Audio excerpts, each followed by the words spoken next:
It's a girl. I'm talking about your wife. She keeps saying it over and over. It's a boy. It's a boy. You have a son.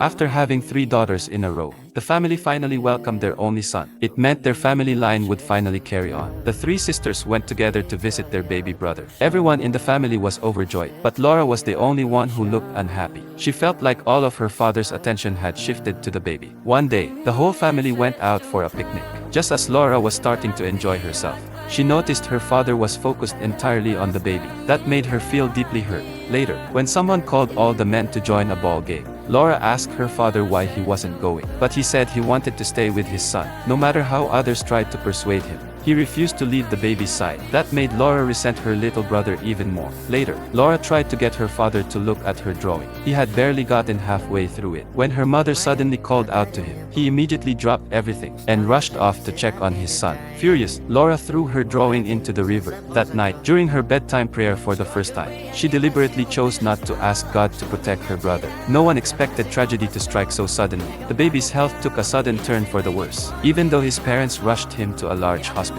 The local medical resources were extremely limited. There was nothing the doctors could do to save him. Not long after little Charles passed away, a heavy cloud of grief settled over the family. Laura was heartbroken. She believed it was because she hadn't prayed for her brother, and even thought her own resentment had somehow caused his death. So she immediately went to the pastor to ask for a solution. There would be a chance if you prayed hard enough.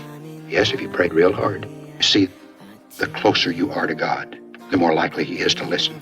The closer you are. That's right. Too young to fully understand his words, Laura came to her own conclusion that if she climbed to the highest mountain, God would hear her prayers. So she secretly left behind a note and set off alone toward the tallest peak. The next morning, when her parents realized she was missing, they were overwhelmed with panic.